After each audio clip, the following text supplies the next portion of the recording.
Espíritu Santo, llena nuestros corazones y enciende en ellos el fuego de tu amor.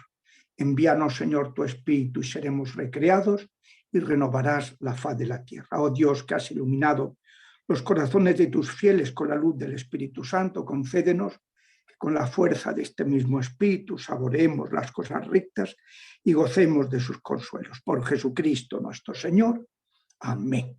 Gloria al Padre, y al Hijo, y al Espíritu Santo, como era en el principio, ahora y siempre, por los siglos de los siglos. Amén.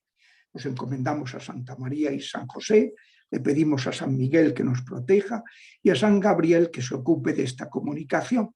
Y veo que me he olvidado de poner a la señora, voy a traerla un momentito.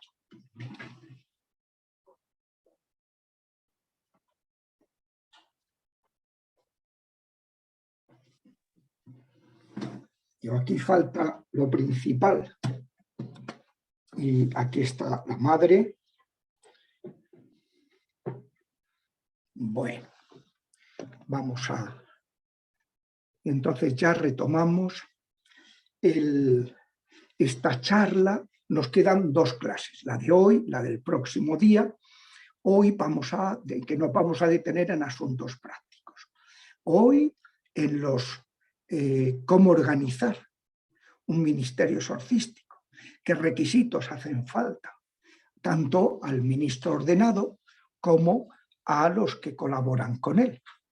Y luego lo que se llaman los primeros auxilios. Es decir, lo primero que hace falta es que en toda la diócesis, que el ministerio esté perfectamente integrado y que en toda la diócesis, cada entidad diocesana, comunidades, parroquias, lo que sea, que todas sepan prestar los primeros auxilios. De esto último nos vamos a ocupar el próximo día y de lo anterior vamos a tratar hoy.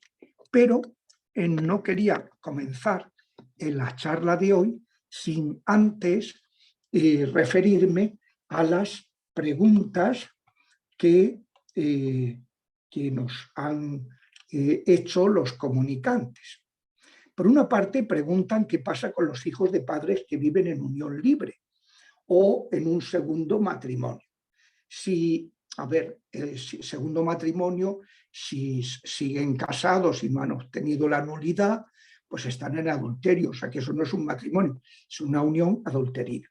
Dice, ¿es una puerta que se ha abierto para que entre el mal en estos pequeños?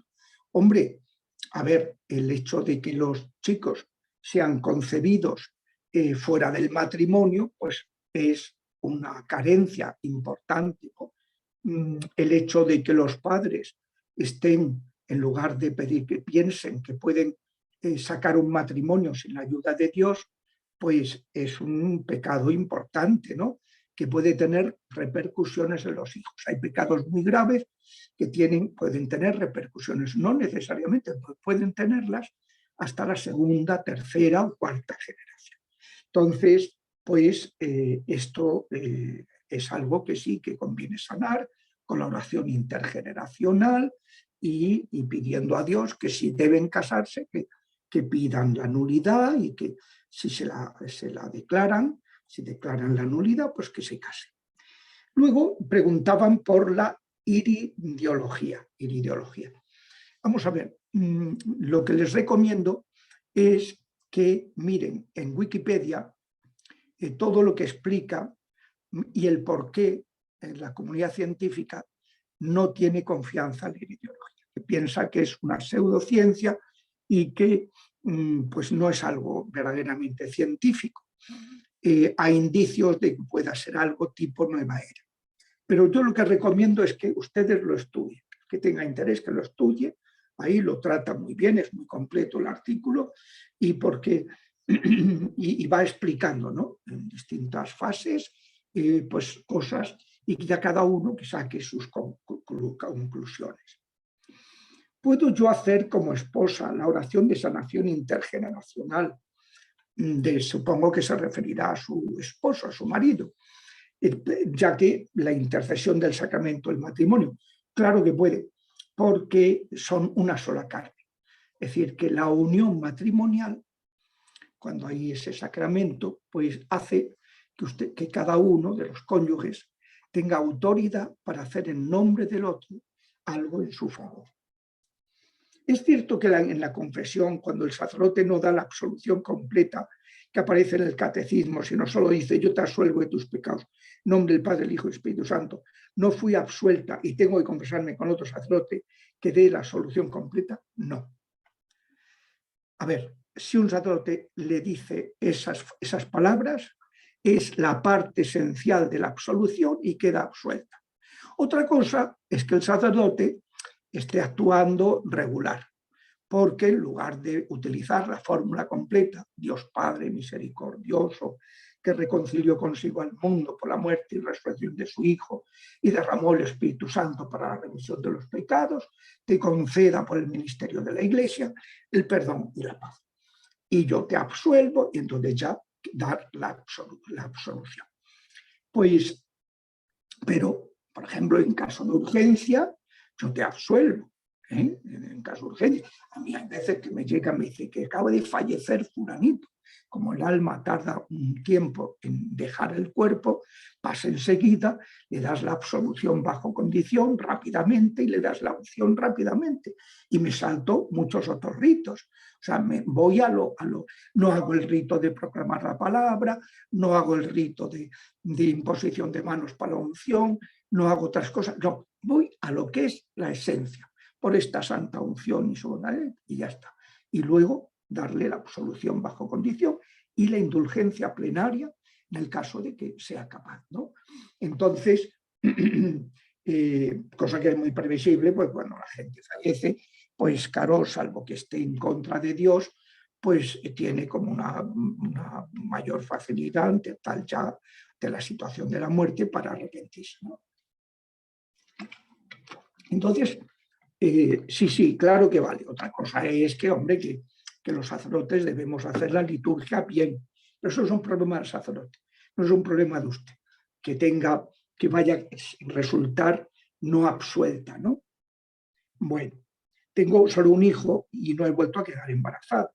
Es lícito que mi esposo se haga un espermograma para ver si el problema de infertilidad lo tiene él o hacérselo es un pecado. No, no es ningún pecado. Lo que puede ser pecado es el modo. Hay dos maneras. Hay sitios que no tienen delicadeza y le dice usted mastúrbese y le analizamos el semen de esa masturbación.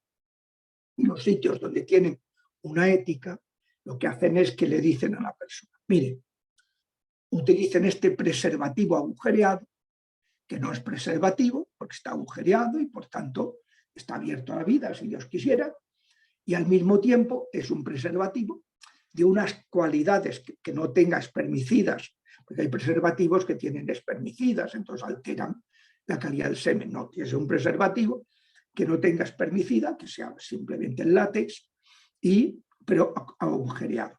Ese semen que queda retenido en el preservativo, pues es el que se utiliza para hacer el espermograma. Entonces lo que tendrán que decir: oiga, que muy bien, queremos tal, pero nosotros lo que hacemos es realizar el acto conyugal con un preservativo agujereado y ya está. Facilítennos un preservativo que no tenga espermicidas y ya está. O sea, el fin no justifica los medios. Y por tanto, el medio que se ponga tiene que ser legítimo, que es la unión normal del esposo y la esposa, retener un poquito de ese semen, que es el que se analiza y ya está. Entonces, en las oraciones de sanación de ataduras ancestrales, ¿recomienda hacerlas solo 10 días o cómo debemos seguir trabajando para avanzar en la liberación? Bueno, primero se hacen 10 días. Según lo que uno vaya percibiendo, porque a veces el Espíritu Santo te manifiesta cosas, y uno ve pues, que aquí hay que seguir remontarse 5 generaciones más. Entonces habrá que hacer 5 paternas y 5 maternas más. O sea, ya 10. ¿Por qué? Porque, por ejemplo, si un pecado de estos graves se transmite hasta la 4ª generación y alguien de la 4ª generación lo repite, pues ya son otras 4 más. Y si alguien lo repite, son otras 4. Y por eso hay veces que hay que remontarse a la 10ª o a la 15ª generación, depende. Eso según lo vaya poniendo el Espíritu Santo. En cualquier caso, cuando se ha acabado en estos procesos de liberación, lo primero, confesarse, vivir en gracia de Dios, ir a misa, hacer oración, formarse, tal. O sea, lo que hemos dicho, los 5 pilares de la vida cristiana: la oración, sobre todo el rosario, el ayuno, o sea, la penitencia, purificarse, la confesión frecuente, mensual al menos, y cada vez que uno lo necesite, la vida eucarística y la formación, la palabra de Dios, ¿no? Son los 5 pilares. Eso es lo primero. Pues claro, me hablaba esta tarde con una persona que me decía, claro, es que esta persona, pues que me pide, está pasándolo muy mal, y claro, yo le digo, mira, pero es que si sigues haciendo brujerías, si sigues haciendo amarres, si sigues maldiciendo a la gente, si sigues, por mucho que vayas al sacerdote, no te va a servir de nada. Porque esto no va como si fuera una varita mágica. No, esto es un proceso de conversión integral que requiere la conversión del espíritu, el arrepentimiento, vivir una vida cristiana, la conversión de la afectividad, la sanación, y luego también requiere pues, la liberación de las influencias que haya. Pero no puede haber liberación si no hay sanación y si no hay conversión. Y no puede haber sanación si no hay conversión. Fíjense, va el paralítico, lo llevan 4 personas, lo descuelgan, y el Señor, en lugar de curarlo, lo que dice, perdonados son tus pecados. Y la gente dice, pero ¿esto cómo puede ser? Pues si lo que le pedimos es que lo cure, ¿no? Que además, ¿quién puede perdonar los pecados sino Dios? Y Jesús añade, para que sepáis que el Hijo del Hombre tiene poder en la tierra para perdonar pecados, porque soy Dios, claro. A ti te lo digo, toma tu camilla y échalo. Entonces, primero lo perdonó, la conversión, y luego lo curó. No hay curación sin conversión previa y no hay liberación sin conversión previa. Entonces, digo que una vez que se han acabado el proceso, luego el proceso de la curación del ocultismo, luego la sanación intergeneracional y luego la curación del racionalismo. Lo que se conviene hacer mientras siguen las perturbaciones es un plan semanal, que cada día de la semana se hace una oración distinta, y el lunes se hace la sanación intergeneracional breve.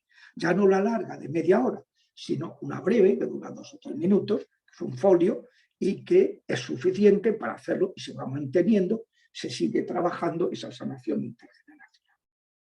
He escuchado algunas revelaciones privadas de quien se hace llamar Luz de María y dice que la Virgen le habla para prevenirnos en los últimos tiempos. ¿Son confiables estas revelaciones? Bueno, hay que discernirlas.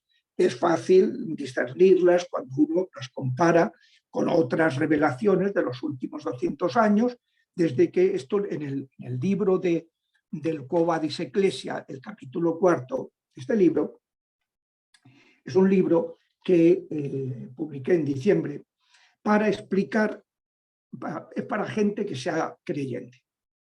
Para gente que sea creyente que quiera entender por qué estamos en esta situación de gran apostasía, porque la gente se ha alejado. ¿Y qué es lo que hay que hacer? ¿Cuál es la terapia, la medicina? Entonces, explicar la gestación de esa gran apostasía, la responsabilidad de la Iglesia, nuestra en ella, y el capítulo 4 explica qué dice la Biblia y qué dicen las revelaciones privadas sobre la gran apostasía. Y aparecen revelaciones desde los primeros tiempos de la Iglesia y luego las revelaciones de la Virgen de los últimos 200 años, desde la medalla milagrosa. Pues la Virgen se ha aparecido muy poquitas veces, pero revelaciones así de entidad, donde lo hace una persona concreta, un tal, pero cosas muy sueltas. Pero así importantes, muy pocas veces. El Pilar, pues a San Simón Stock, tal, muy pocas, 7 u 8 o 9, vamos, en toda la historia de la Iglesia. Pero desde 1830 esto es la locura. Es un constante. Y ya desde 1960, cuando empieza el concilio, que fue pues, una locura en la Iglesia, pues entonces ya la Virgen se aparece constantemente en todas partes y siempre con el mismo mensaje.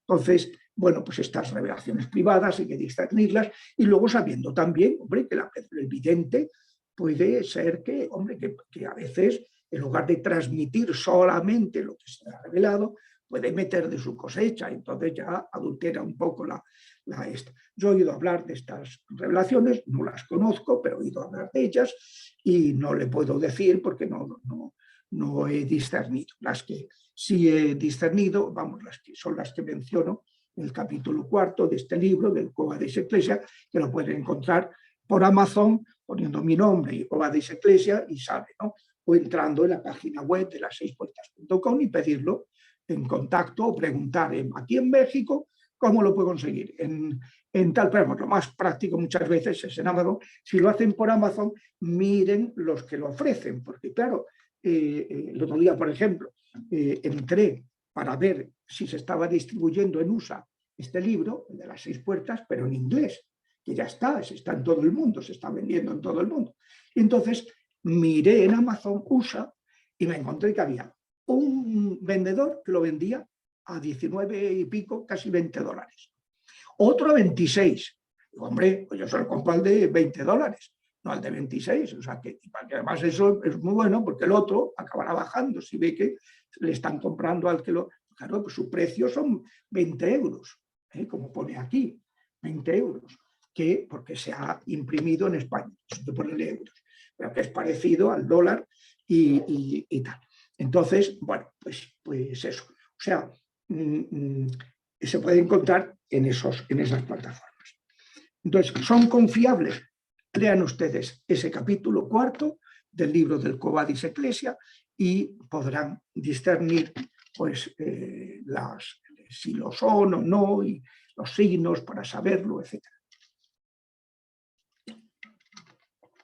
Y ya pasamos a los requisitos que requiere organizar un ministerio exorcístico. Esta última parte de las charlas, de las conferencias, pues es una parte que puede parecer que es práctica, que puede parecer que es menor, pero no, es fundamental. Porque cuando no se hacen las cosas bien, el ministerio se echa a perder. ¿Cuántos grupos he visto que se han echado a perder? ¿Cuántos sacerdotes que se han echado a perder, que han perdido hasta el sacerdocio, han dejado el sacerdocio por no hacer las cosas debidamente? Por dejar que le ayudara a una persona sin haber discernido y luego se descubre que era una bruja, que le hizo todo tipo de hechizos y acabó con su sacerdocio. Se están infiltrando mucho los brujos y las brujas en grupos católicos, en parroquias, en grupos, en ministerios exorcísticos, en tal, y con la idea de... Les podría contar, porque yo por desgracia he tenido que presenciar varias defecciones de hermanos sacerdotes que por haberle puesto una bruja. Y me acuerdo de uno que además se lo dijimos, mira, esta persona, pero ya fue tarde, ya lo tenía totalmente, pues eso, desquiciado al pobre sacerdote. Bueno, entonces es importante estos aspectos prácticos. El manual de Six Doorways of the Enemy, o las 6 puertas del enemigo, es el primer manual de exorcística que se publica en la historia de la Iglesia para laicos y sacerdotes, y diáconos, no solo para sacerdotes. Entonces, es un manual que tiene 3 partes. La primera, que es discernir los fenómenos que te vas a encontrar. Segunda, cómo combatir las 6 puertas, cerrar las 6 puertas. Y una tercera es cómo organizarse, cómo comportarse, cómo actuar en este ministerio, ¿no? Entonces, pues, lo primero que hay que decir es que el primer requisito que requiere este ministerio, sin el cual no sirve para nada, es que esté integrado en la pastoral normal de la Iglesia. O sea, si tienen al exorcista como un apestado, del que no quieren hablar, del que no quieren tal, no sale en el boletín oficial, no dicen quién es. Mire usted, eso es tontería, eso es perder el tiempo. Porque lo primero que hace falta es que se recupere esa normalidad de cómo era lo normal en la evangelización de Jesucristo y luego de sus apóstoles y de los primeros cristianos, hasta que, como explico en el Quo Vadis Ecclesia, la Iglesia se convierte en el 380 en una religión estatal del Imperio Romano y entonces, claro, empieza a haber turbulencias en la fidelidad, apagamiento en la fe, bautizar a gente que no ha tenido una iniciación cristiana. San Ambrosio decía, primero, que lo recuerda el Papa en una carta que ha escrito a todos los obispos, diciendo hay que hacer un itinerario para casarse, por lo menos de 1 año y medio, para gente que no conocemos bien, que no está, hay gente formada que no necesita eso, pero un itinerario de 1 año y medio, porque a lo mejor ha estado ya en cursos prematrimoniales, o sea, ya tiene una formación suficiente sobre esos temas, pero otros muchos, la mayoría no. Entonces, pues, y al comienzo de esa carta, dice el Papa, recoge este texto de este padre de la Iglesia, que dice, primero, seas discípulo, y cuando seas discípulo puedes recibir el bautismo. Pues eso lo dejó de hacer la Iglesia cuando se convierte en una religión estatal. Entonces empezaron a ver muchas cosas que no estaban bien hechas, entre ellas un cierto, no total, pero un cierto abandono del ministerio, como ya hemos explicado al principio. Entonces hay que recuperar la normalidad de esto. Si no, pues claro, si el exorcista no lo forma, no lo apoya. En el seminario nos habla de estos temas, se dice que no existe el diablo. Pues claro, es como, pues es absurdo, porque claro, entonces los otros curas verán al exorcista como un tío raro, no lo apoyarán y así no se puede ejercer el ministerio. Porque el exorcista tiene que estar totalmente apoyado y además teniendo que los pacientes reciban los primeros auxilios exorcísticos en sus parroquias. Y si esto no se recupera esa normalidad, pues no, si es una función marginal, pues una cosa es, yo me acuerdo una vez que vino un obispo a mi parroquia y el párroco con el que estaba se quejó, hombre, es que no me gusta que se haga el exorcismo aquí en esta parroquia. Y le dice el obispo, fulano, esto pertenece a la pastoral ordinaria de la Iglesia, ¿dónde se va a hacer si no? Claro, esto ya se cayó, claro, pero es que es la mentalidad. Ay, no, yo en mi parroquia no. Y entonces, pues es que entonces no sirve de nada hacer oraciones o hacer exorcismos, porque es que al no haber un respaldo, no se puede. Me acuerdo cuando en Madrid, yo primero ejercí el ministerio en Córdoba y luego, años después, en Madrid, y cuando en Madrid me nombraron, le pregunté a mi confesor, mira, el obispo quiere que sea exorcista. ¿Usted qué opina? Le dije, era un sacerdote mayor, venerable, con mucha experiencia, había sido vicario episcopal y tal. Y me dijo inmediatamente, sin dudar, me dijo, mira, Javier, si os van a apoyar y os van a dar formación, acepta. Si no, diles que ni hablar. Porque él tenía la experiencia de lo que había pasado la anterior, que había acabado perturbado porque lo habían dejado solo. Claro, eso no puede ser. Tiene que estar perfectamente integrado. Pues facilitarle que pueda dedicar el tiempo necesario. Hay exorcistas que dedican una tarde a la semana. ¿Eso qué es? Los pacientes que tiene, claro, los ven cada Pascua a Ramos. Y no, esto es como el antibiótico. Si tú no te tomas las 3 pastillitas al día, pues no sirve de nada. Te tomas una al día, ya no sirve de nada.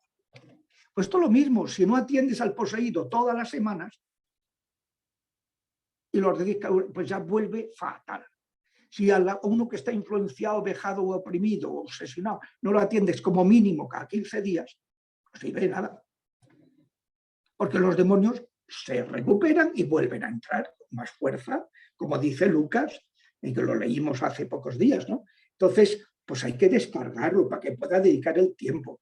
Tiene que tener una formación inicial, tiene que tener una formación práctica con un sacerdote exorcista experimentado que le enseñe cómo actuar, porque uno al principio está, pues, no sabe cómo actuar, cómo reaccionar ante las cosas que hacen los demonios, está el miedo, está en cuanto te enseñan, ya pierdes el miedo y pierdes todo. Entonces, pues eso, ¿no? Tener además, poder tener contacto con sus otros exorcistas para compartir, proveerle el apoyo de personas aptas para acompañarle las oraciones, que a lo mejor es su parroquia. Yo, por ejemplo, cuando empecé aquí en Madrid, en la parroquia en la que empecé a ejercer el ministerio, pues había algún que otro que yo vi que me podría ayudar, pero otros auxiliares me los facilitaron de la parroquia vecina, de otra parroquia tal, que los fui pidiendo en el arciprestazgo, decir, mira, yo necesito gente que me acompañe, no puedo ejercer esto solo, porque hay que estar acompañados, sobre todo con los poseídos y con los menores. Entonces, pues eso, ¿no? Hace falta eso, que hay que facilitarle, que tenga un lugar adecuado, donde pueda atender a los pacientes con discreción, donde no sea un escándalo y que se oiga todo, y que no sé qué, que pueda, o sea, si no hay esa conciencia de la necesidad de este ministerio, pues es absurdo que nombres exorcistas, porque exorcista abandonado, exorcista perdido. Porque pronto pues dejará el ministerio decepcionado, atemorizado, enfermo. Me he encontrado exorcistas enfermos, exorcistas atemorizados, exorcistas perturbados, no ya que dejen el ministerio, sino que simplemente han quedado totalmente dañados porque no han estado ayudados y no han estado formados. No se puede en este asunto, que es un tema muy complejo y muy delicado, darle a un señor un ritual, ahí de las apañas con celo.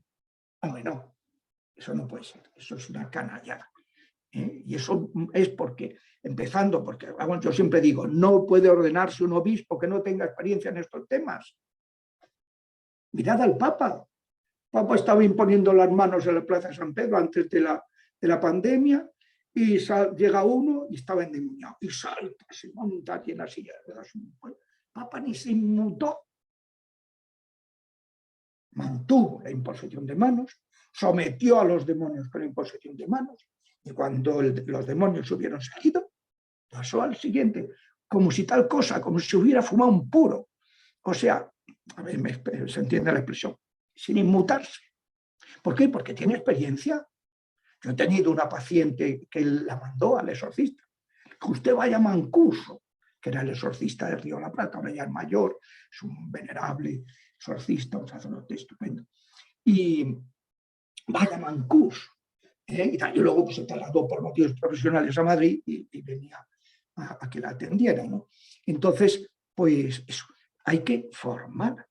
No basta recibir unas charlas teóricas, como me contaban de una diócesis, me habían dado una charla de derecho canónico y otra de liturgia, pero y luego, oiga, pero charla de aprender el oficio, que es lo que necesitas, ¿no? Además de una formación teórica, que es muy bien, que está muy bien, que te dé una charla de liturgia, la historia del exorcismo en la liturgia de la iglesia, pero hombre, pero chiquillo, como dice el ritual, dice sacerdotes versados en ciencia y madura experiencia, por un largo ejercicio del ministerio exorcístico, que puedan enseñar al novato el mejor modo de obrar, de hablar, de interrogar y de juzgar en esas oraciones.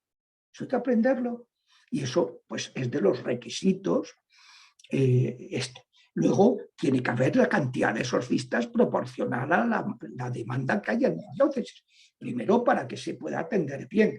Luego, para que los afectados puedan ser atendidos con la periodicidad conveniente, aconsejable. Luego, porque el exorcista se puede poner enfermo, ausentarse, se va de ejercicios, de vacaciones, motivos pastorales. Tiene que ir a un congreso para aprender, para profundizar. Y luego porque también es conveniente que los exorcistas tengan una dedicación generosa, pero que puedan compatibilizar su dedicación con otras actividades más ordinarias, para que no pueda ejercerlo de manera equilibrada y no se vea desbordado por una tarea que es muy desgastante. Entonces, pues eso... Ahora, si no se cree la existencia de los demonios y todo se atribuye a trastornos psíquicos, pues ¿cómo se va a ser sensible a esto? No se verá la necesidad de nombrar exorcistas a pensar de que el Papa ha mandado una carta en el 17 a todos los obispos diciendo por favor, ya está bien, que en Roma estamos hasta la coronilla de denuncias porque los obispos no atienden en tales diócesis a su gente. Claro, es la primera obligación del obispo. Ustedes saben lo que es el báculo episcopal. Fíjense cómo es, acaba en una serpiente. Es el signo del poder que Cristo ha dado a su iglesia sobre los demonios. Yo creo que hay muchos obispos que no lo saben. Claro, que siendo el exorcista nato, que no se preocupe, pues sería una pena.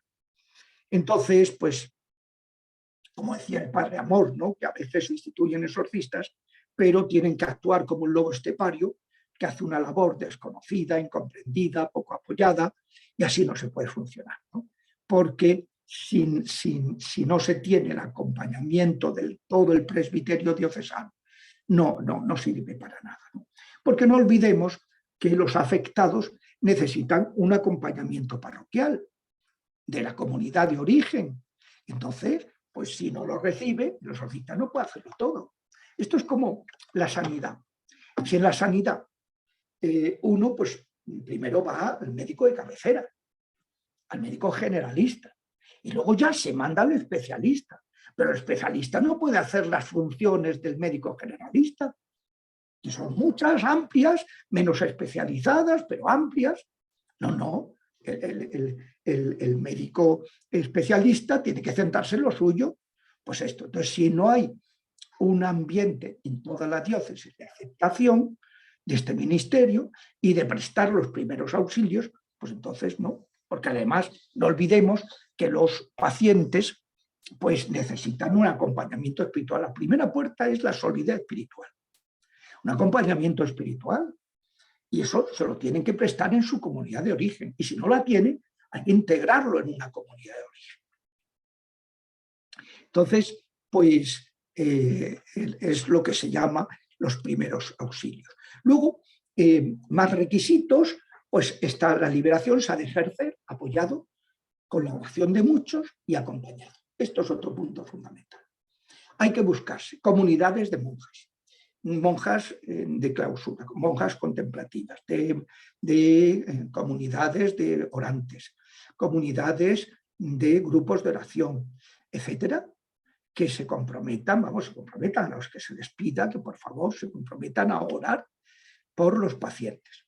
No hay que darles nombre, ni hay que darles datos así concretos, pero sí, bueno, ahora pues tenemos un volumen de bastante grande, o ahora hay pocos pacientes, gracias a Dios, pero los que hay pues necesitan mucha ayuda. Dar alguna pista general que motive a esos grupos de oración a orar, pero esto es fundamental. Y luego, además de esos grupos de intercesión, el apoyo de la oración, la intercesión de muchos, también la compañía directa de algunos de los grupos de auxiliares. Auxiliares del ministerio exorcístico, que ahora veremos qué requisitos hacen falta, pero que siempre deben acompañar, sobre todo si hay una posesión, en que el paciente pierde la conciencia y por tanto no se puede arriesgar a que luego diga que si el cura se sobrepasó, que si no sé qué. Y luego con menores, sea cual sea la afección que tenga, siempre tienen que ir acompañados, el exorcista, ¿no? Y los acompañantes tienen que ser los imprescindibles. Me acuerdo de un exorcista que ponía al poseído en medio de la comunidad que él estaba y allí había 20 personas. Y pero qué respeto a la privacidad. Esto es como sigilo de confesión. Nadie tiene que saber que esta persona está poseída. Los imprescindibles. Los imprescindibles. Y además, pues, pero tienen que estar para prevenir, evitar ocasiones de pecado, prevenir difamaciones, que de todo eso me han contado. Entonces, luego, ¿qué personas pueden participar? Pues a veces basta el acompañamiento de familiares o allegados, pero hay que discernir si reúnen las condiciones, porque si no las reúnen, no pueden estar presentes. Se les dicen que vayan a la capilla e interceder. Primero por el bien del exorcista, y luego para no exponer indebidamente a personas vulnerables, que participen en unas oraciones en que van a vengarse los inmundos, van a tratar de vengarse y entonces les van a atacar. Si no están protegidos, no pueden participar en una oración de liberación, en un exorcismo. Luego, el exorcista se tiene que proteger a sí mismo, como he dicho antes. No puede admitir al ministerio a gente que no haya averiguado exactamente si es una persona o es un intruso, es un brujo, es una cosa que... Entonces, y les vuelvo a decir, me he encontrado con casos y últimamente hay muchos, hay personas que tienen conocimiento, tienen palabra de conocimiento y que me han dicho padre o padrecito o tal, mire, esto pasa, esto está pasando esto en todo el mundo, están tal, tenga mucho cuidado, adviértalo a sus colegas, a los que han sido colegas suyos o los que aún ejercen el ministerio, etcétera. ¿Por qué? O sea, yo comprendo que uno necesite y entonces pues, se agarre un clavo ardiendo a veces sin haber, pero no se puede hacer. Cuanto más urgencia uno sienta, más prudencia tiene que tener. Porque el Satanás, dice 2 Corintios 11:14, se disfraza de ángel de luz para causar estragos en los incautos. Y además tiene que tener la preocupación de que no pueda ser dañado ninguno de los presentes. Y lo cual, pues, además de hacer la oración inicial y la oración de sellamiento final, pues hay que tomar las precauciones para que las personas estén confesadas, que no tengan puertas abiertas, a fin de que no les puedan dañar. Entonces, pues, yo me acuerdo de uno de los auxiliares que tenía, que era de los que me ayudaba, además, era médico, pero que tenía, yo no sabía que era adoptado. Entonces, claro, pues le hicieron un maleficio y le provocó un cáncer. Y en oración, el Señor dio una palabra de conocimiento. Dijo, es un maleficio. Y va a ser curado, pero va a tardar tiempo. ¿Por qué? Porque tenía que sanar esas heridas que suelen tener a veces las personas adoptadas, ¿no? Entonces, requisitos para participar en un exorcismo. Pues porque no se puede poner en primera línea de combate una persona que no esté entrenada, ¿no? Hay que asegurar cosas. Por ejemplo, cuando el afectado dice, bueno, que me acompañe un familiar o un allegado, pues hay que tener en cuenta que no puede participar si esa persona puede bloquear la oración por su implicación en la afección del paciente o porque él esté afectado por una influencia más. Esto yo lo he encontrado, que notábamos que empezábamos a orar y había pues, una hermana y resulta que ahí se bloqueaba todo. Y es que había una implicación. En otros casos, que era una persona que tenía una influencia diabólica. Entonces te ponías a rezar y se bloqueaba todo, ¿no? Luego, que pueda resultar dañado por su debilidad física o psíquica o porque no ha cortado las ataduras que ha tenido con el ocultismo o no ha sanado sus heridas de seno materno o no ha eliminado las herencias ancestrales que tenía.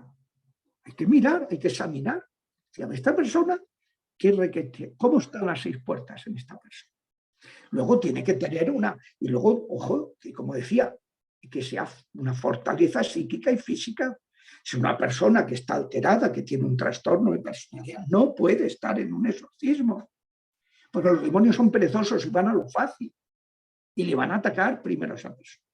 Y si es una persona físicamente débil, tampoco, porque se van a cebar con ella. Luego tiene que tener una cierta madurez espiritual, empezando porque esté confesado de los pecados graves, de que tenga conciencia. Nadie que tenga pecados graves no puede participar en el exorcismo pues, si no se ha confesado, ¿no? Es decir, que si no se cumplen estas condiciones, hay que pedir a los parientes allegados que intercedan desde la capilla cercana. Y luego, por supuesto, si se trata del grupo de auxiliares, además de una intensa vida cristiana, tiene que ser gente equilibrada psíquicamente, gente sana y, por supuesto, que no tenga puertas abiertas. Y además hace falta una condición especial, que eso es en este ministerio fundamental. Una persona que sea bocazas, no sea discreta, que hable, que no sea capaz de callarse, pero totalmente no puede participar. Porque esto es como el sigilo sacramental. Nadie puede saber nada de lo que sucede durante un exorcismo, ni de quién ha estado. No, yo conozco a esa persona. ¿Tú de qué la conoces, tío? Tú no puedes decir eso. Por mucho que hayas estado 5 años acompañando al exorcista en su atención. No, tiene que ser discreta. En primer lugar, el exorcista tiene que huir de la notoriedad, evitar que se realicen fotos o grabaciones, que la oración nunca se convierta en espectáculo para curiosos, para los medios de comunicación, y abstenerse de comentarios indiscretos. De pronto la día, no, pues el otro día, no sé qué, ¿dónde vas? Luego, hay que excluir del grupo a cualquier persona que no se sienta capaz de guardar una absoluta reserva. No tienen que comentar los auxiliares entre ellos nada, solo con el exorcista cuando ha acabado el exorcismo. En privado. Por tanto, este es un punto que no se tiene que cansar de estos requisitos fundamentales, ¿no? Ahí no se puede ceder, ¿no? Y esto, luego, otro requisito fundamental es que la liberación debe hacerse siempre individualmente. Hay sacerdotes que tenían tanta gente que los juntaban y se liaban, diría, porque interactúan los demonios de uno y de otros y sale peor la persona que como entró. Entonces, uno tiene que hacerse individualmente. Primero, para no dañar su fama, por privacidad. La gente además tiende a pensar que si tiene eso, algo habrá hecho o no. Como dice este libro que yo siempre cito, ¿no? Este libro de Marco Tossati, Padre Pío contra Satanás, subtítulo, Historias de santos endemoniados. Porque ha habido santos endemoniados. ¿Eso cómo es posible? No influenciados, como por ejemplo Madre Teresa de Calcuta. No vejados, como por ejemplo Padre Pío y San Juan María Vianney. No, sino poseídos. ¿Y por qué? Porque hay tres puertas de las que no somos responsables. Una persona santa puede estar poseída, como le pasó, por ejemplo, a Anneliese Michel, la del exorcismo de Emily Rose, y fue maldecida en el seno de su madre cuando tenía 6 meses de embarazo. Bueno, la liberación siempre individualmente.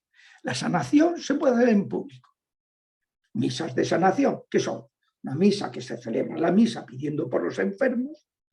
A lo mejor antes ha habido una adoración eucarística y se ha dado la bendición a los presentes y al acabar se imponen las manos. Dentro de la misa no, tiene que ser fuera, porque hay unas normas muy estrictas de que no se puede alterar el rito eucarístico, atentando contra la tradición apostólica. Pero al acabar, sí, los sacerdotes o diáconos imponen manos. Los laicos no, porque el gesto de imponer manos es un gesto de autoridad. Y para haber excepciones, que un laico tenga un acreditado carisma de sanación, pues puede imponer manos por la sanación a alguien, pero no en un acto como estos públicos, sino ya privadamente.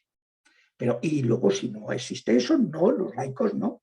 Siempre digo, sobre todo en los grupos de renovación carismática, las manitas para arriba, no para abajo. Ni menos ponérsela en el hombro, ponerse en corro, porque acaban transmitiéndose unos a otros lo que llevan dentro y se forman unos malos rollos tremendos. Entonces, la sanación sí se puede hacer en público, la liberación en privado. Entonces, pues esto, que es que no hay, pues que nombren más exorcistas, pero no se puede descuidar eso. Y mucho menos utilizar a un afectado para discernir los demonios de otro. Vamos a ver, las personas que han sido atacadas por el demonio, que el demonio se ha hecho presente de alguna manera más o menos íntima en su cuerpo, especialmente en su cerebro, son personas que tienen una percepción especial, un sensum especial, porque es como si participaran de las propiedades de los ángeles caídos. Y los ángeles perciben, claro, a los otros, el espíritu percibe al espíritu. Entonces, ¿qué sucede? Pues que si esas personas, hay veces que detectan, incluso saben quién es el demonio que está ahí. Entonces yo me encontré el disparate de exorcistas que les acompaña una persona afectada, poseída, para ayudarle a descubrir qué demonios tiene el paciente que le viene. Eso es horrible. Primero, porque estás utilizando una persona que va a acabar fatal. Segundo, porque se van a interactuar. Tercero, porque los demonios engañan. Y van a decir a lo mejor parte de verdad, si está fulanito, pero te dicen una parte mentira, para que el interesado dice, es que te echó un maleficio no sé quién, y ya con el odio que le ha entrado a esa persona ya lo tienes fastidiado por una temporada. Porque otra de las puertas es el reto. O sea, los demonios son especialistas en perturbarlo todo.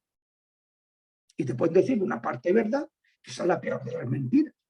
Y luego, pues, bien. O sea, que requisitos que se requieren, que son necesarios para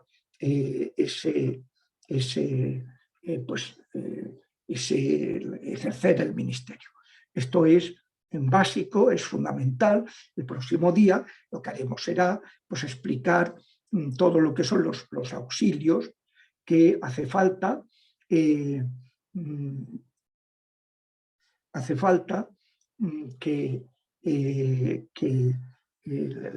esos auxilios que tiene que recibir el paciente. Y eso tiene que tenerlo, ese acompañamiento espiritual, en sus comunidades de origen. Que puede ser un grupo que está en una comunidad parroquial, que puede estar en un grupo de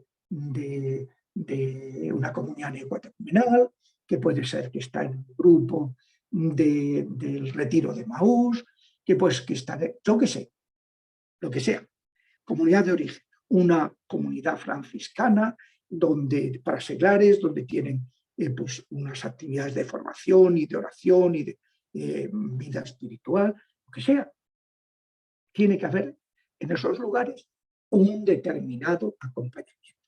Y por eso, el próximo día nos centraremos en esos primeros auxilios que hace falta, razón por la cual, vuelvo a decir, si el ministerio no está integrado dentro de la pastoral normal de la Iglesia, y todo el mundo conoce al exorcista, y todo el mundo sabe que esto es lo normal, como le decía este obispo a este párroco, esto es la pastoral, esto es lo normal. Esto es lo normal, que se haya abandonado durante un tiempo en el siglo XX, porque se decía que no existía el demonio, estos exégetas, estos teólogos, pseudoteólogos, Benedicto los llamaba teólogos ficción, racionalistas, que decían que no existía el espíritu, no existían los milagros, no existía con lo cual de la Biblia se quedan sin nada. Y Cristo, si no es el hombre que hizo milagros, pues ya no es Dios.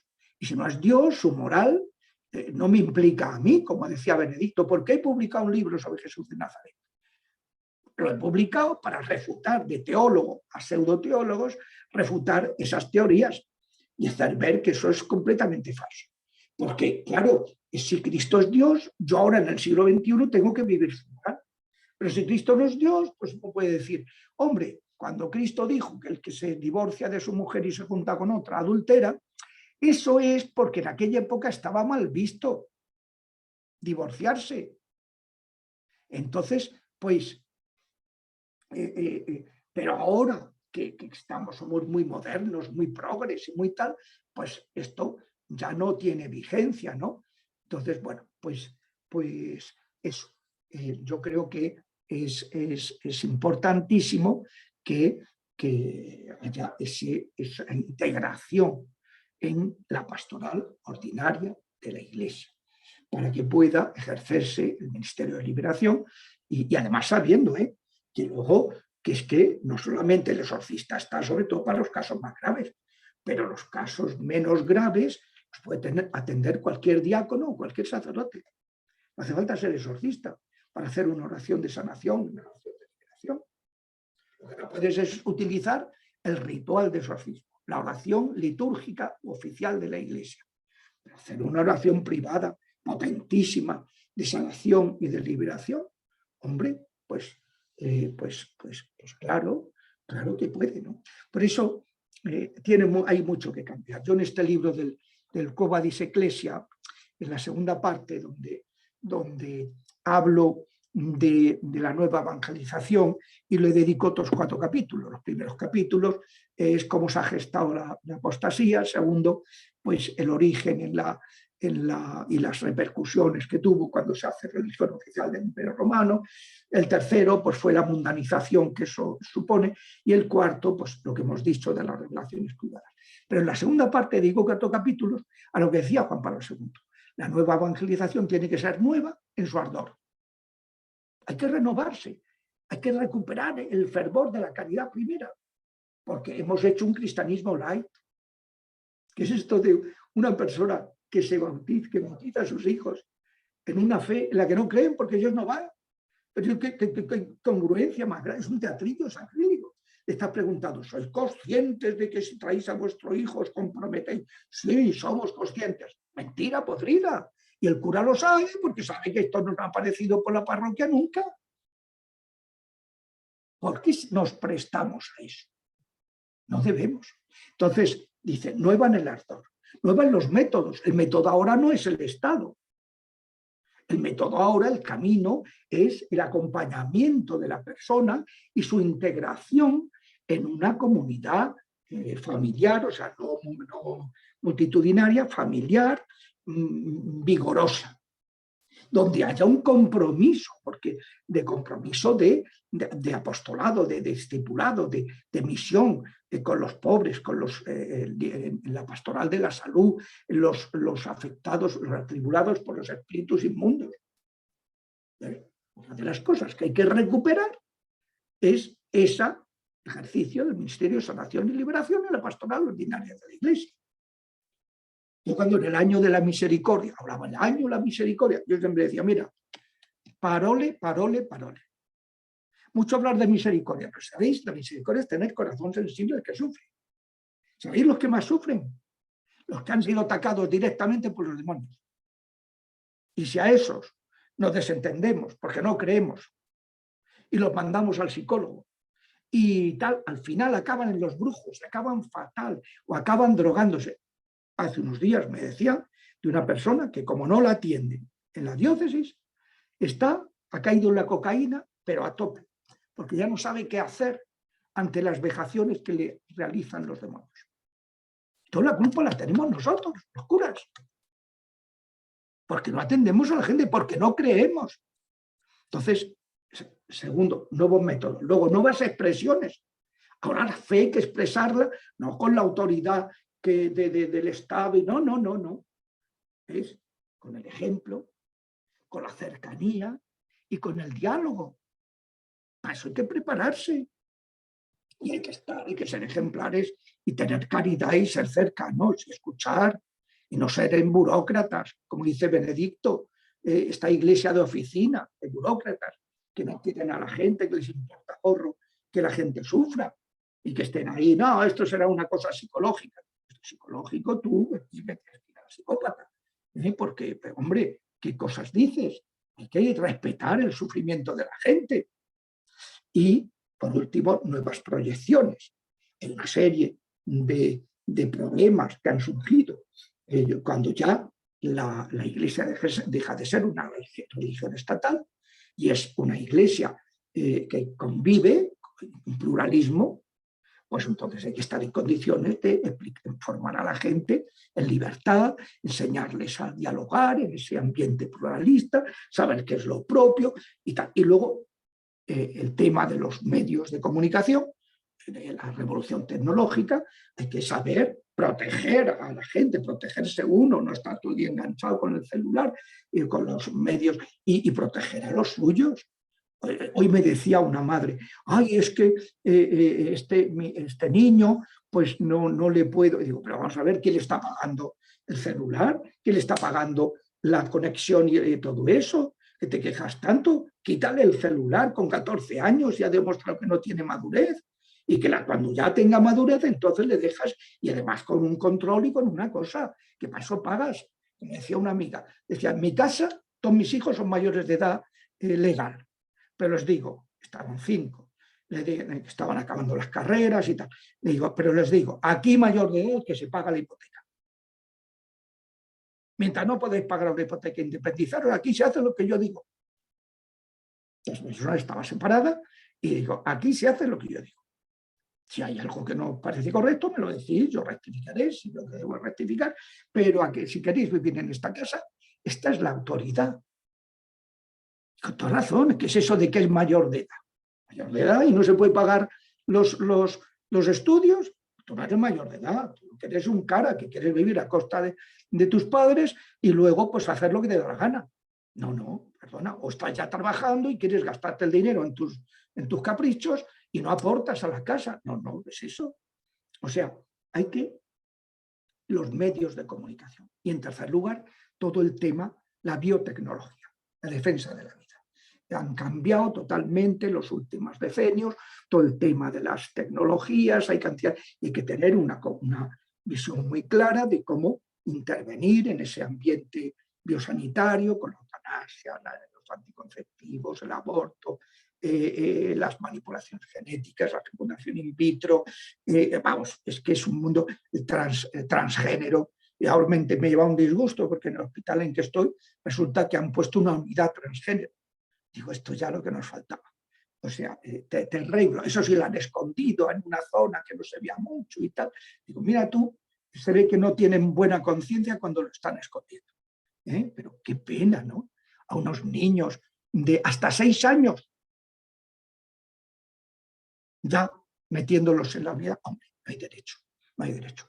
Y yo pienso una cosa, y con esto acabo porque ya es la hora, que Jesucristo era muy comprensivo con el pecador arrepentido, pero Jesucristo se mostró totalmente en misericordia cuando dijo, el que escandaliza a un pequeño merece que le encaje en una rueda de molino y lo arrojen al mar. Ha traspasado una línea que no se puede traspasar. Ahí ya no hay vuelta atrás. Con los niños no se juega, a los niños no se toca.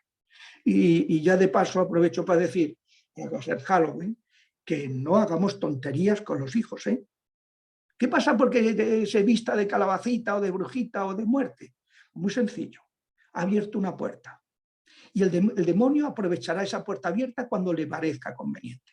A lo mejor no le pasa nada, o sí, como decía el padre Mori, como yo me he encontrado casos, de chavales que empiezan a tener terrores nocturnos, problemas de sueño, problemas gravísimos muchas veces, y por haber estado en Halloween. Pero otras veces no. Pero 15 años después, una novia despechada va al brujo, le hace un maleficio y lo destruye, porque tenía una puerta abierta. Lo mismo que si había hecho la Ouija, o el Charlie Charlie, o el jueguecito de no sé qué. Una puerta abierta.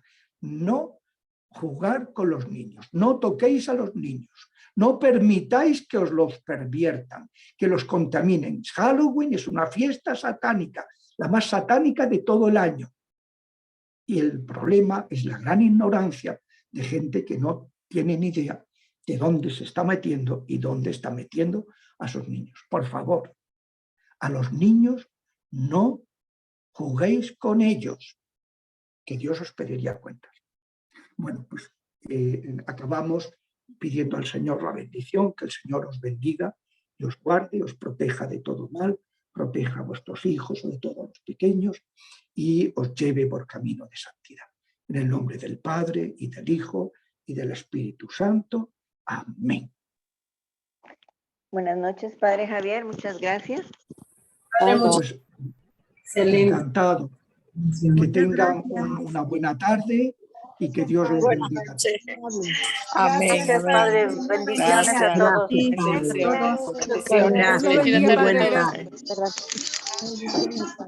Gracias, Padre. Gracias, Dios lo bendiga. Muchas gracias. Muchas gracias.